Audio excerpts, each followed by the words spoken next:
আসসালামু আলাইকুম। প্রগতি পাঠশালা কোচিং সেন্টারের পক্ষ থেকে সবাইকে স্বাগতম। গত ক্লাসে আমরা আলোচনা করেছিলাম বাংলা স্বরধ্বনি। আজ আমাদের আলোচনার বিষয় বাংলা ব্যঞ্জনধ্বনি। তো প্রথমেই আমি এখানে একটি চিত্র এবং এখানে মৌলিক ব্যঞ্জনধ্বনিগুলো লিখে নিয়েছি আমাদের আলোচনার সুবিধার্থে। তো আমাদের আজকের যেটা আলোচ্য বিষয় তার মধ্যে আমরা পূর্বের ক্লাসের কিছু আলোচনা করে আজকের ক্লাস শুরু করছি। গতদিন আমরা যেটা বলেছি সেটা হচ্ছে মোট মৌলিক স্বরধ্বনি ছিল হচ্ছে স্বরধ্বনি কতটি? 7টি। এবং আজকে যেটা আছে ব্যঞ্জন ধ্বনি, আমরা জানি বাংলা ভাষায় ব্যবহৃত মোট মৌলিক ব্যঞ্জন ধ্বনি কতটি? 30টি। তাহলে আমরা যদি বলি বাংলা ভাষায় ব্যবহৃত মোট ধ্বনি কতটি, তাহলে হবে 37টি। তো স্বরধ্বনি হচ্ছে 7টি, ব্যঞ্জন ধ্বনি 30টি। এই 37টি ধ্বনি দিয়েই আমাদের পুরো বাংলা ভাষাটা গঠিত। তো এখন যদি আমরা খেয়াল করি এখানে যে চিত্রটা আছে এই চিত্রটা আমরা যদি ভালোভাবে আয়ত্ত করতে পারি তাহলে আমাদের যে ব্যঞ্জন ধ্বনি যেটা আছে সেটা বুঝতে যেমন সুবিধা হবে তেমনি দীর্ঘদিন মনে রাখতেও সুবিধা হবে। আসলে এই চিত্রের উপরই আমাদের ধ্বনিটা ডিপেন্ড করছে। তো আমাদের এখন দেখা যাক এখানে আমরা যে চিত্রটা এঁকেছি এখানে আছে প্রথমত আমাদের এখানে যে নাসারন্ধ্র, যে নাক আছে, নাকের যে ছিদ্র সেটা হচ্ছে নাসারন্ধ্র। তারপর আছে হচ্ছে ওষ্ঠ, ওষ্ঠ অর্থ ঠোঁট, অর্থাৎ আমাদের সামনের ঠোঁট যেটা আছে সেটা হচ্ছে ওষ্ঠ। ওষ্ঠের ঠিক পরে আছে, ঠিক এখানে আছে হচ্ছে দন্ত, দন্ত অর্থ দাঁত, অর্থাৎ ঠোঁটের পরে দাঁতের অবস্থান সেটা। আর দাঁতের যে গোড়া আছে বা দাঁতের যে মূল আছে সেটাকে বলা হচ্ছে দন্তমূল। তো এপাশে আমরা যদি একটু এগিয়ে যাই এদিকে হচ্ছে নাসারন্ধ্র এবং এখানে উপরের যে তালুর অংশ আছে আমরা এখানে দেখলাম দন্তমূলের পরে যে অংশটা আছে সেটাকে বলা হয় মূর্ধা, এটাকে বলা হয় মূর্ধা। তো মূর্ধার ঠিক পরের অংশকে বলা হচ্ছে শক্ত তালু, এটা হচ্ছে শক্ত তালু।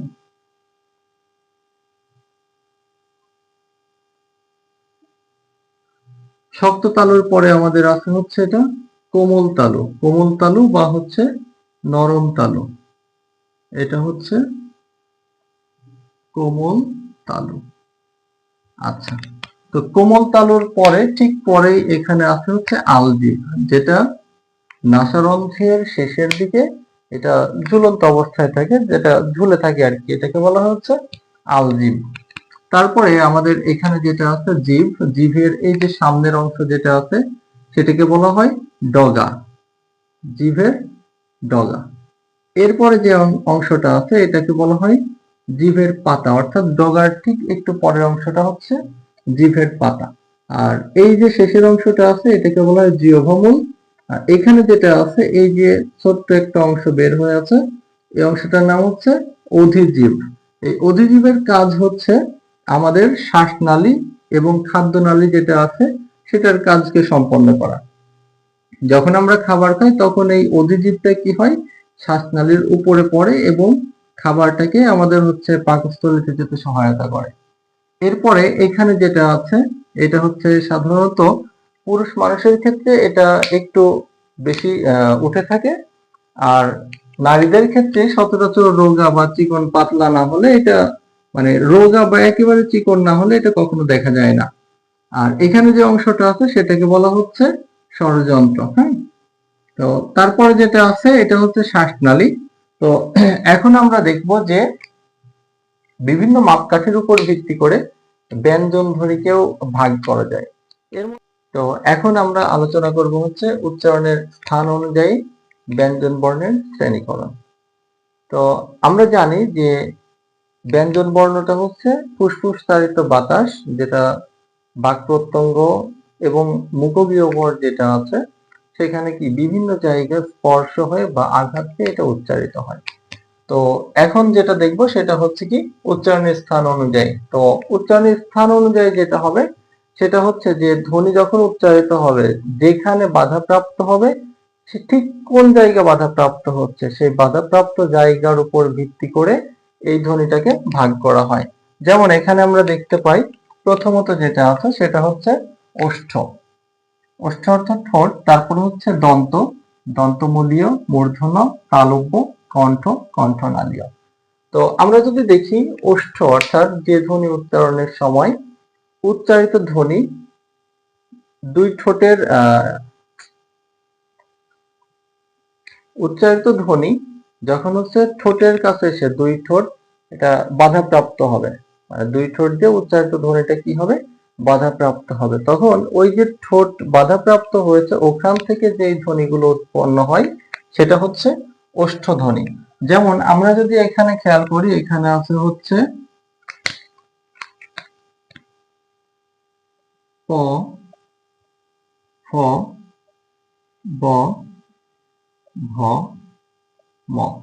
আমরা যদি একটু খেয়াল করি প, ফ, ব, ভ, ম, এই ধ্বনিগুলো ঠোঁটের এখানে এসে বাধাপ্রাপ্ত হচ্ছে। আর ঠোঁটের এখানে এসে বাধাপ্রাপ্ত হচ্ছে ঠিক এই জন্যই এই ধ্বনিগুলোকে বলা হয় ওষ্ঠ ধ্বনি। তারপর যেটা আছে দন্ত। তো আমরা ঠিক জানি যে ওষ্ঠের পরে আমাদের দন্তের অবস্থান। দন্ত অর্থ হচ্ছে দাঁত, অর্থাৎ যে ধ্বনি উচ্চারণের সময় জিভ দাঁতের স্পর্শ পায়, অর্থাৎ জিভের ডগা দাঁতের স্পর্শ লাগে এবং যে ধ্বনিটা উচ্চারিত হয় সেটা হচ্ছে দন্ত ধ্বনি। তো আমরা যদি খেয়াল করি দন্ত ধ্বনির মধ্যে রয়েছে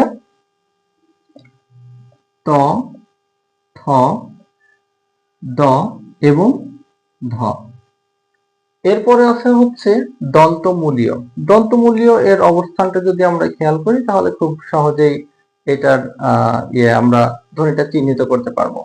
তো দন্তমূলীয় ধ্বনি যেটা আছে সেটা হচ্ছে দাঁতের গোড়া বা দাঁতের মূল, জিহ্বার ডগা দাঁতের মূলে আঘাত করবে এরকম ধ্বনি। যেমন আমরা এখানে পাই দন্ত ন, র, ল, দন্ত স। এই চারটি হচ্ছে দন্তমূলীয় ধ্বনি। আমরা যদি একটু খেয়াল করি তাহলে দেখতে পাবো হচ্ছে আমাদের জিভের যে ডগাটা আছে সেই ডগাটা কি করে, এই দন্তমূলীয় বা দাঁতের যে গোড়া আছে সেখানে স্পর্শ করে। এরপরে যেটা আছে সেটা হচ্ছে মূর্ধন্য ধ্বনি। তো আমরা আগেই বলেছি যে দন্তমূলের পরে যেই তালু অংশটা আছে সেটা আসলে কি, সেটাকে বলা হয় মূর্ধা। আর এই যে জিভের ডগা বা জিভের যে সামনের অংশ এটা কি করে, এটাই মূর্ধাতে আঘাত প্রাপ্ত হয়ে যে ধ্বনি উচ্চারিত হয় সেটাকে বলা হয় মূর্ধন্য ধ্বনি। যেমন আমরা যদি এখানে ধরি যে ট, ঠ, ড, ঢ,